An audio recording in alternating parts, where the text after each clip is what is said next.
Do we have history in the making? Maybe. Geraldus Bertus, who won Cocodona 250, just won Tahoe 200. He's also signed up for Bigfoot and Moab, so he's going for the Grand Slam. Mike McKnight's going for the Grand Slam. I think Eli Webby's going for the Grand Slam, where you do 4 200s from about May to October. And Harry, he has won the first 2, so maybe he can win all of them. Wouldn't that be crazy? Okay, that's your news snippet for today. I'm your host, Jeff Garmeyer. Welcome into the Free Outside Podcast. We have a great show today. I am doing my first in-person interview. Well, actually, I already did it, so I know how it turned out. Audio was average, but I think you're going to like it. It's with Cal Schwartzentruber. I think I nailed that. He says it for us immediately after we start. So, thanks for joining us. Let's dive into the podcast where we just talk about anything we want to and have a good time and start building our cult. So welcome. Thanks again. Let's get this thing going. I bought that at a Walmart. It's one of those, like, I think it actually used to play a sound, but it's like a little kid microphone. And then I drilled a hole through it and then ran like a professional grade microphone I had through it. Oh, that's awesome. It immediately disarms people because it's like, here's your pink microphone. It's lighter than I thought it'd be, I guess, without the batteries. Yeah, there's just a piece of plastic. Yeah, it's plastic with just a wire running through it. That's awesome. I think I bought it at just a Walmart on the way to Silverton one year and then just walked around on the street. My friend filmed and I just interviewed people. They said the funniest things because they didn't even think it was a real microphone. So first off, how do you say your last name? Swartzentruber. Okay. No silent letters. It's just how it's spelled. It's just long, so it's intimidating. Exactly. But it's actually really straightforward. Okay. Yeah. I mean, it was one of those things you look at and you're like, could probably try it, but I just did it wrong. Fair. Yeah. And how did you get into thru-hiking? I guess kind of the same way anyone does. You get to a point where, especially, younger people, you get to a point where you have to decide what you want to do with your time and it's not laid out for you. And I was sick of the places that I was and wanted to get out and do something adventurous and new for me and push myself and try new things. And COVID pushed that back a couple years, but okay, it all worked out in the end. Yeah. What did you start with? What trail? Well, in 2019, I did the Sheltoe Trace in Kentucky. Okay. Your home trail. My home trail. I had attempted it in 2017. It was like my first time doing more than one night doing anything. Yep. And I was like a broke college student with zero gear and a little bit of time. So I just wanted to try, and it did not work out well. Weather and timing, and had no skills or comfortability in that environment, and didn't work out. So while I was in school... How long did you last on that first attempt? I was 90 miles. Okay. 5 days. Respectable. Yeah, I figured out. I mean, you just walk, and I think I have a high tolerance for discomfort, so I just kept walking. But definitely not doing it the way that I do things now. I mean, I've learned so much since then, of course, being an absolute beginner. Realized, I mean, it was a pretty shitty experience overall, but like I had a great time. Yeah. So wanted to actually prove to myself that I could do it. So 2 years later, I was able to do the full thing, the Sheltoe Trace, which a lot of people don't know a ton about, but that's like where I've spent a lot of time. Not one super known to the thru-hiking community or the ultra running community or the FKT community or really anyone. If you're not still a traditional scenic trail, it's a national recreation trail. Oh, Lower Bar. Okay. I don't want to talk shit about my home trail, but it's definitely not a national scenic trail. Probably has less road walking than some of the national scenic trails, though. Yeah, I mean, that's probably true. And so you did it once, and then you went back and set the unsported record on it? Yeah. I guess 2 years ago now. It's 2024. two years back. So October of 22. I'd done the PCT that year, and that was like my first time in the thru-hiking community. Before that, I did the Sheltoe Trace, moved to Utah. I did the Wonderland Trail, and I did the UNA Highline during COVID because I wanted to be able to do something, but never really had any kind of community or broader understanding of like what all this stuff is beyond just, watching YouTube videos and doing stuff on my own and just trial and error, figuring things out. And so when I was on the PCT, I realized I was just looking at like what the times were for the Sheltoe Trace, and I was like, well, wouldn't that be something if I like it's kind of was surprising to me that I was doing miles on the PCT, and I was like, oh well, I could probably do that. I could probably just do that. So I did. That's awesome. I mean, I think that's similar to sort of how I even found out about FKTs too, was on another thru hike. You hear about them, start researching them, kill your phone battery, and then it's like, well, I guess I could just like go do this. Yeah. You learn how to do them super cheap too, compared to nature runners going out. Which, I had heard of FKTs before. I knew what they were. I'd been on the site before, but I didn't know my own abilities until I was on the PCT, and I was like, oh, like this is something that could realistically happen. And and I also met people who had knowledge or experience doing that stuff that I could bounce things off of and get tips from and everything else. Ella Raff was attempting a PCT FKT that year, and after she decided it wasn't in the cards for her to do the whole thing, she still was hiking on the PCT for a while, and was a friend of a friend, so ended up meeting her a couple times during that thru hike, and it was cool seeing her because she later went back and did the self-supported Women's for Washington. Yeah. And it was cool after having talked to her some about FKTs and being like, oh, maybe I want to do this. In Washington, seeing her come the other way, like at the very end of her attempt, like totally, like her clothes were all torn, and she was like in the 60 miles out, from the end, like in the thick of it, and just to see her go by and be like, oh, do I really want to do this stuff? I don't know, but like it's pretty fucking badass, so I'm gonna try. Was it already in your mind at that point you were gonna do the okay, so you had the thought, and then you saw what happens when you do it, and then you sort of had your similar push at the end. I mean, it's one thing to like talk to people about it and read and watch videos about it and plan for something like that, and then it's another thing to actually do it. Like there's so much you can only learn by doing it yourself, and especially the very solo part of it, which I was very comfortable solo backpacking at that point, having solo backpacked that exact trail a few years prior. Yeah. But being alone when you're at those low moments, and also the sleep deprivation being mixed in, something I had absolutely no experience with whatsoever before. It was like a big question mark on how's this part of this going to go.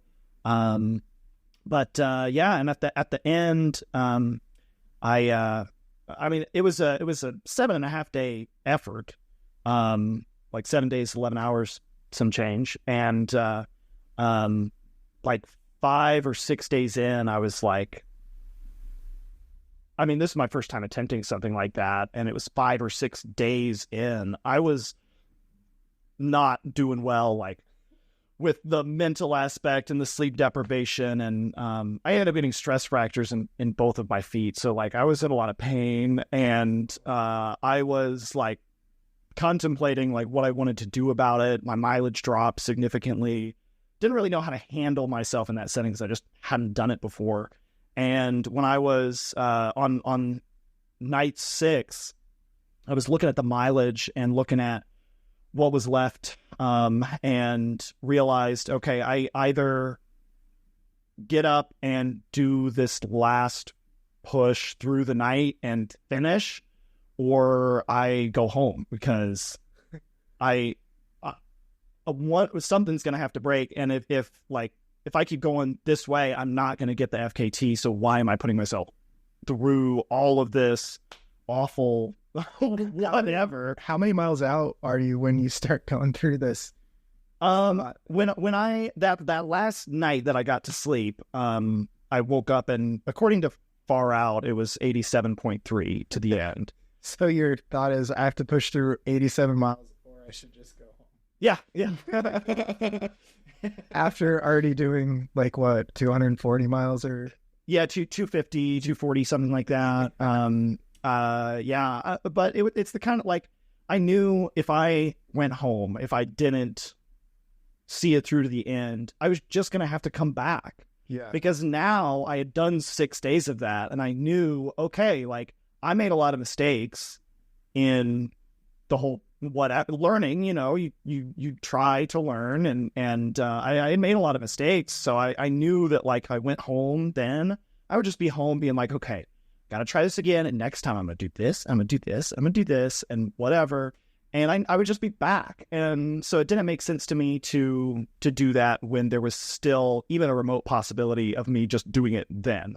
Because at that point too, I did not want to do that whole 6 days again. No way. I was like, why did I even, want to try for an FKT like this? Why am I putting myself through this?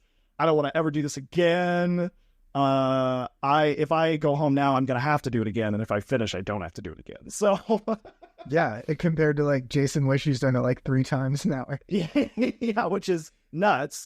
Huge respect to him, by the way, for, once again. Yeah. Geez. It was only a matter of time. He was, no one has as much of this kind of experience on that trail as he does. So. Oh yeah, he knows it inside and out. I actually coached him for I heard here. Yeah, so it's pretty funny that it was this is the A goal again, same one. Okay. Well, that's to me, to a lot of people, that sounds crazy to put yourself through that on the same trail time after time after time.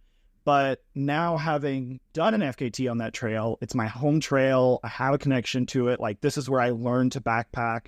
This is where, I grew up nearby. I would go to the Red for, whatever. And I know the area, and I have a connection to it. So I can understand, when you do it once, and so many people who've done FKTs say this, that they can look back and go, oh, well, I should have done this different or this different. Yeah. My time could have been faster. I could have done this faster. I think that's just kind of the nature of people who do these kinds of things. There's always that, you you just got a fucking record on something, but you're well, actually, it's not actually that great of a record, and I could have done it better, and all these things.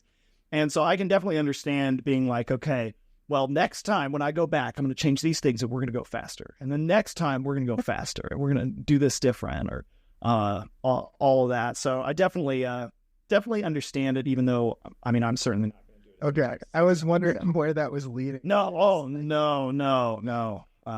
Well, never say never. I changed my mind at the drop of a hat, but.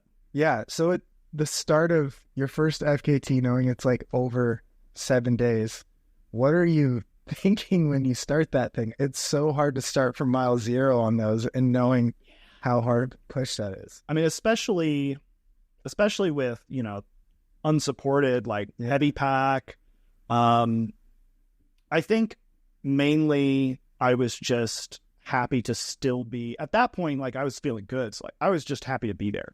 Yeah. And happy to be one of the really cool things for me about just getting back to the northern terminus was that's my home trail. That's where I learned. That was my first through hike. And now, only 3 years later from when I'd first completed it, in that time I had gained so many more skills and so many more experiences, done the PCT, and found this thing that I love. And it was a really cool experience overall, but especially at the beginning, to be able to come back and see myself in the same spot that I was years ago when I tried and failed with my shitty gear, like standing in that same place with the gear and the supplies and the intention to set a record. Like it was just a really kind of like reflective, cool moment. Okay. I like that. The connection. That's like what I had at the start of the John Muir Trail. Is like the Sierras is really where I grew up, from being like 20 years old to having to like figure things out on my own. And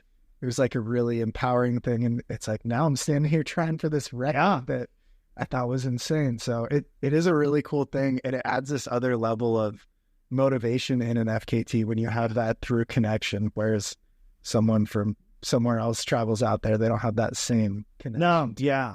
And it was cool too, redoing a trail. I'd never redone a trail, and redoing it in a very different way than the first time, but still seeing all the same places and remembering.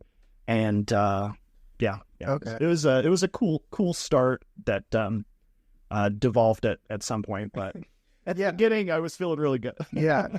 I've met very few people probably who've tackled 7+ days of unsupported, and I did that on the Colorado Trail. So how did you go about planning it? Because I don't think there's a perfect way or a good of a way to do it. No. It's gonna suck. yeah. Well, it's so tricky, and especially because, I mean, the main thing on an unsupported effort like that is the food. Yeah. And food is so specific to the individual athlete. Thru-hikers have, you open however many thru-hikers packs, and a lot of the food, some of it might overlap, but a lot of it is not gonna, and people, and also having not done an FKT before, and not even like, I ran cross country in high school, but like, I'm not an ultra runner. So I don't know like the nutritional stuff. I don't know. That was a big, that's where Ella Raff was really helpful. And I was asking her questions and just essentially guessing and winging it. And the food was probably the trickiest part. And I still don't have a handle on that. I ended the Shelto FKT with like 6 or 7 pounds of food left. Oh my God. But 2 or 3 more days. Yeah. Well, it could have been. Yeah. Our food at least. And I definitely still have not gotten that figured out. That's still, a big question for me for when I inevitably, not that I have any plans right now, when I inevitably try to do something like this again. It's still the biggest question in my mind of like, I don't have that part figured out at all, which is the worst thing to not have figured out when you're doing an unsupported effort and you have to carry it the whole way. You have to figure it out before you start. Yeah. There's no supplementing. Yeah. You can't get out there and then make decisions on the fly. Like the decisions are made. You have what you have. Yeah. But I definitely wanted to err on the side of too much versus too little, because I just absolutely did not want to run into the situation where I was rationing anything. Yeah. And I just didn't know where that line was going to be. Ideally I would know exactly where that line is, and I would.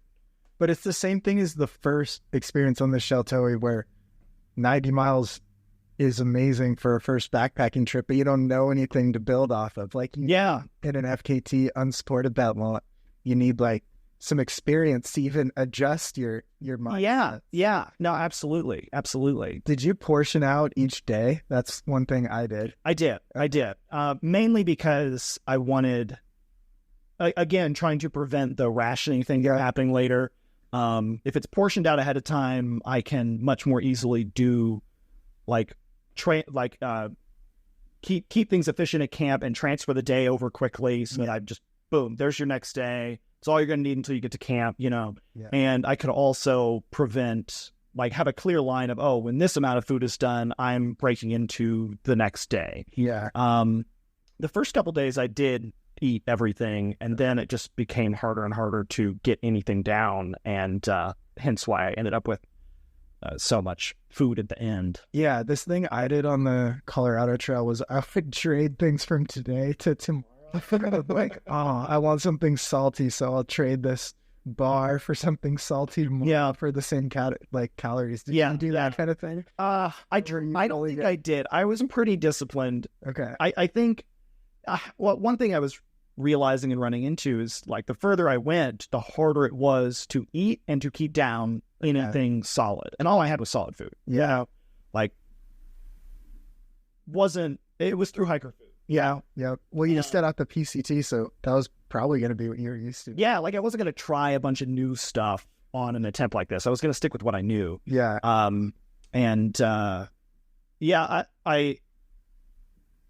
was it? Oh, did you like trade food or how makeup, that kind of Yeah, no, I kept pretty disciplined with it. Because I knew I would be I want the same foods every time. Yeah. So I'm always going to be pushing the foods I don't want to tomorrow. And then if I eat all the good foods early on, then it'll be even harder in future days to get any calories down because it'll be stuff I just absolutely do not want to eat. So I was trying to look out for my future self and leave things that I'd want to eat because I just, at a certain point, it's like, okay, whatever I can get down, I need to be getting down. Yeah. Doesn't matter what it is or what day it's from in my pack. If I can eat it, it needs to be consumed. Once you had so many extra, you were just like anything. Yeah, exactly. Which was nice because then I ended with extra food and it was all the food I didn't want to eat. Yeah.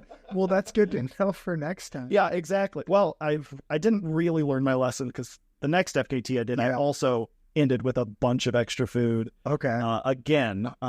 So yeah, why did you decide to go after the AT through Pennsylvania? Was there any same calling or connection? No. not in the slightest. Totally opposite in that regard.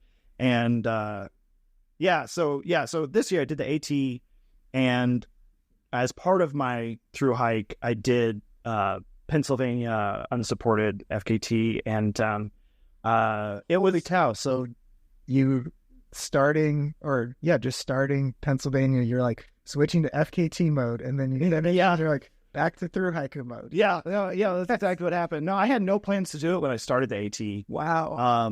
But I figured, like I said, I'm not an ultra runner. In normal life, I'm not like super disciplined or on top of staying in shape and all that. Like I think in the future that might change. Like we'll see what happens. I don't really know, but I knew that like, okay, I'm doing the AT. I'm gonna be in this shape again. Like I should try for something else. Yeah, I should push myself again because I didn't want the Sheltoe to be a one-off thing, especially because I mean, I'm just falling into the stereotype of the person I mentioned earlier, but I could have done it faster. So I wanted to, I wanted to prove to myself that I learned some things from the previous effort and apply it to something new and in a new environment, and I was realizing, like, when I was on the AT, I was looking at different trails, FKTs, okay. And so you're hooked. So yeah, so I was like, which one might I want to attempt? And I was just thinking, like, I don't want to ending the PCT and then having 2 weeks off and then doing the Sheltoe FKT was a lot more manageable in my mind than ending the AT and on a much shorter time window immediately flipping over into an FKT. Okay. Yeah. Because I just anticipated my body being in worse shape at the end of the AT and did not have any kind of buffer. I would have to go straight from the AT to FKT and didn't want to do that, but I didn't want to just throw away my AT legs, So, yeah. In New Hampshire, I was like, oh, well, what if I did one of the states or whatever? And then I was like looking at the times, and Pennsylvania was in the range of like distance that I thought I wanted to do, and had a time I thought I could get. And also having never hiked in Pennsylvania before, only having like heard people talk about it, it seemed like people hated it. So double bonus of one, I get through the one people hate fast, and two, I get like speed record on the one that everyone hates. It was the most painful state. Yeah. So two pluses there for Pennsylvania. So and then in the Mid-Atlantic, I just got kind of bored, and I was like, all right, well, I guess I'll throw a little bit of bigger mile day training in there and make the logistical preparations. And then when I got to Pennsylvania, took 2 days off and then went for it. So wow. Were you hiking with a group up to that point? mm-hmm. Yeah. And so were you just like, see ya? Or did you take time off at the end for them to catch up again? Well, we got to Pennsylvania at the same time. Yeah. So took 2 days off. So they got a head start. Okay. And then blew past them. And in Maryland, I took like 4 days to get through Maryland. So I was resting. Maryland's like 40 miles. Oh, it's like 36. Okay. Yeah. No. So I got done and was like, all right, resting time. Yep. Chill out. Couple miles here, shelter hopping. Yep. Letting myself rest. And then, I took a 0 in Harper's Ferry and my crew caught up and hiked the rest of the trail with them. So were those your biggest mile days on the Pennsylvania FKT? Because that's like 56 miles a day. 50 miles a day. Yeah. It was every day was over 50. I think it averaged out to 55, but the last day I did a big push again. So it's like the last 26 hours was 72 miles, and prior to that it was low 50s. Yeah, for the first 3 days. And was that the longest days you'd had on a trail before? Yes. Okay. Yeah. That's pretty awesome to just go into the well and not quite know how much is there, but it's all fair. Yeah. I don't know. I guess it didn't occur to me that I hadn't done mileage that big before. Yeah. And then to do it back to back. Yeah. Well, I think, I knew I could do it. Yeah. I knew I could do it. So I wasn't gonna, put myself down and be like, well, prove it that you can do it. Okay, well, that's what I was doing, I guess, proving that I could. Yeah. Because I knew that I could. And especially, having done the Sheltoe the year before, now I know what real sleep deprivation feels like. Yep. So I'm much more prepared when that comes. I know how my body responds to that and how to stay on track and stay in the game.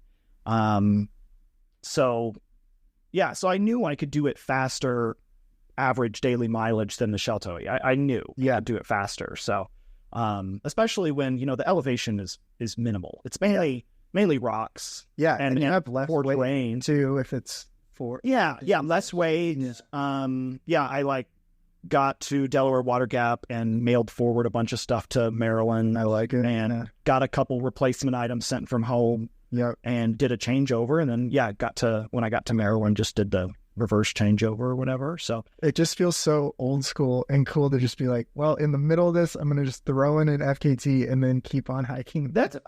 I think I have, but before we were recording, I was asking who else you had, had on the, who else you had talked to as part of this podcast. And I have such imposter syndrome with all of it. Yeah. Because I'm not in the same world that a lot of the, I'm not an ultra runner. I'm like a dirtbag thru hiker who just wings it and is able to do these things. And I think that if a lot of these other more dedicated athletes went for these FKTs, they could certainly get them. They really could. But there's a lot of these routes that don't have unsupported times. Yeah. Period. Or they're really weak unsupported times. It's there's very little unsupported competition once you get over the 200-mile range. Well, whose overall FKT did you break on the AT through Pennsylvania? Heather Anderson. Okay. So that's a pretty good name.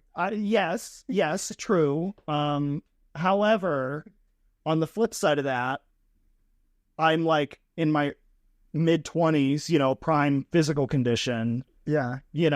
So it's just a little bit different. And also, I think I'm just guessing, I haven't asked Heather about this at all. Yeah. But I'm guessing that was kind of a training run for her Washington unsupported effort, which was incredibly impressive. Yeah, for sure. I'm just saying it can be a step, these are stepping stones.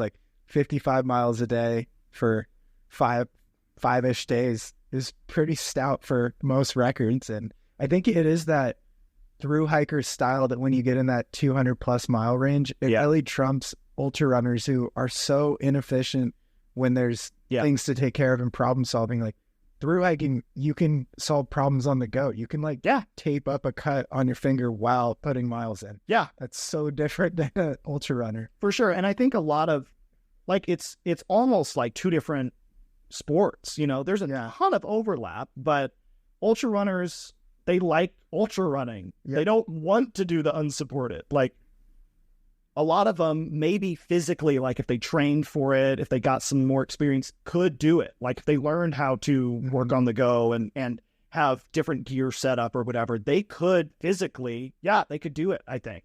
But they don't want to because they're ultra runners. Just like I don't want to go after like a shorter, supported like whatever run. Yeah, I don't want to do that. Like to me, that doesn't sound. That's just not appealing to me. So I think, probably a lot of these people physically, they could probably do these FKTs. They don't want to, and it would take a lot of training for them to get there. I think, as you were saying, like it's a different skill set. But it is such a blurred line now. It is. I mean, there's such a big gray area. I mean, and you do have like people who come from a thru-hiking background starting to be competitive in the ultra running sphere. Like there is that crossover. I think you would be probably one of those people. Yeah. In terms of like, I think thru-hiking, from what I understand, that was like the first thing that you absolutely. Did, right? 20 years old yet. And they're definitely people who make the reverse. And I mean, you look at people, I mean, like Carl Sabe doing a self-supported run of the PCT. Like he trained for that. He had done a self-supported previously. Like that is an incredibly impressive time that is made. It's made notable by Carl Sabe is not a thru-hiker. Yeah. Well, he is in that he did the PCT, but like in the traditional sense, he's got the ultra running background. Yeah. So there is some crossover, but like all of these longer than 200 mile ish, routes, like when you look at the impressive times, it's all people who came from thru-hiking background that are able to put these numbers up. Yeah. And I think it's because however many days you're out there, there's like this chunk of time, they call it an hour and a half, 2 hours, that thru-hikers bank and ultra runners waste, and it just adds up. And so if it's like a 1 day thing, if an ultra runner's moving faster, they can make up for that hour and a half. But if it's 4 days, like that's a quarter of a day that you've made up on an ultra runner. And I remember there was like a story about Scott Jurek on the AT record, and he'd take like an hour to get ready in the morning. Whereas I think you're laughing too, because I think our FKTs, the goal is like, sub 10 minutes and you're walking. Yeah. Sort of thing. Like that's a slow morning. So I think it is this mindset thing too. And as you get, I mean, this was a shorter record too. You're getting closer to competitive with those ultra runners on those distances too. Yeah. I think, just with my background, the longer the trail is, I think the more competitive I am. But then you get into like, I would not probably be as competitive on like something like the PCT, but unsupported, like this is a niche that there's not really any competition. Well, there is, but there's so many, like the Pinhoti is well known in the ultra runner sphere. The Pinhoti 100, like there's like solid times for self-supported and supported on that trail. And there is zero unsupported time. No one has even done it. Wow. Just to put up a time. That's very similar to the Sheltoe. Similar thing. Like you have all of these routes that are in this range that either have a like really soft time from, someone who could do it. So they went out and did it and they got the time. Yeah. Great for them. Or have no time at all. Or if they have a competitive time, it's really only been in the last couple of years that those have been really put up. Like the various sections of the PCT have competitive unsupported times that people are putting down, and like the short sections of the whole state, like Oregon unsupported, and Washington unsupported, and I think you should go for California. Oh, Jesus! To my knowledge, I was curious. I was like, I was looking on the website or whatever, and I think the longest ever unsupported is the Arizona Trail, which also in the last couple of years, absolutely insane, bonkers to me. But like a 70-something pound package. Jeez, like carrying multiple pairs of shoes the whole day. Absolutely. He needs to find a more durable shoe.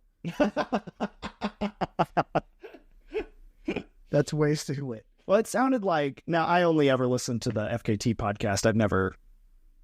I don't know any more than what I heard on that podcast, but it sounded like he was same kind of situation, just a thru hiker who thought he could. Yep. So he got together what he had and then he did it, and the fact that a lot of these records are being set by people with that mentality of, I'm just a thru hiker who thinks, maybe I could put down that time, so I'm going to go do it. Yeah. Probably most of those times are going to get beat in the next, like, I'm just looking at the future of this category of FKTs. Like right now, a lot of soft times, a lot of non-existent times, a lot of competitive times that are only just now being put forward, and a lot of people who are just now being or focusing on this category. I think in the next, it wouldn't shock me if a lot of really competitive times start to get, they already are starting, but like it's only going to continue. And a lot of these times that at the time may have been like, oh, crazy, this guy did 300 miles unsupported. Are you kidding me? Like now, like that, we're going to start seeing so many more competitive times, I think. Well, and I think that benefits the most from any gear advancements or even like weather models, stuff like that. If you know what you're dealing with for longer, you can take less. Like, since the John Muir Trail was 3 days, I knew exactly the weather, and I didn't take hardly any protection from the weather because I didn't need it. And it's not really what you should do, but as like longer trails have better windows and gear and stuff like that, I think that'll make it easier too. Oh yeah, like people optimize the hell out of it, the more data, the more people will use it. Exactly. And have you gone for any other FKTs that didn't work out, or are you 2 for 2? No, I'm 2 for 2 right now. Okay, so what's the next one? I don't know. I really don't. I go back and forth. Like, I definitely want to do, I'm not going to say I'm going to do a million of them, but one more I can say, and then when that one's done, I'll probably want to do another, but probably the cool. Take them one at a time. I don't know. I'm kind of, I probably wouldn't have thrown it out there if I was seriously considering it. You never know who's listening that might go put down a stout time on a trail. Especially because it is like pinhoti season coming up. Yeah, well, he's listening. Go for it. I think I'd like to, like, I've done so much hiking out east, but like my heart is out west, and I think it would be cool to attempt, and the times are a lot more competitive on the western trails, and I think it'd be cool to attempt something in that setting. Same distance or probably another longer unsupported something or other. But I have I don't have immediate plans to do that. It's just that's what's in my mind to go for next. So, or to try, pushing myself and trying new things, not sticking with the same old. So do you have plans or thoughts to close out the Triple Crown? Oh, absolutely. Okay. So CDT coming up. And we know after you do a thru hike or a Triple Crown Trail, you go for an FKT. Or during. Or during. I can't, there's not anything. I think on the CDT, I definitely wouldn't do something during. That needs to be its own adventure without throwing something else in. I think, honestly, on the AT, after like coming off the PCT, just yellow blaze syndrome, I was getting kind of bored. So I just needed to change it up a little bit. And MKT was a way to do that. I don't foresee that happening on the CDT as much. Okay. Just a little bit more dynamic. It's like the best things in the country, and then 150 miles of meh, and then the next best thing, like Glacier, and then the Bob, and then it's pretty good, and then some road walking, and then Yeah, it's an interesting trail, but you got to close it out now. Yeah. Well, I think the CDT, like even before I'd done any Triple Crown trails, that was probably the one that I really wanted to do the most. And okay. I started with the PCT because I thought it was more achievable as a first trail, and also like kind of a toss up whether I wanted to do that one or the CDT anyway. So, and then the AT was just kind of last minute. Yeah. So like it wasn't the plan until like 2 months before. I'd message you and you're like, oh, I ended up on the it's like, oh, cool. So we'll see. I'm really excited for the CDT. I want to give it its own thing and not, if I don't end up doing an FKT with it, I think I'd be much more okay with that than on the AT.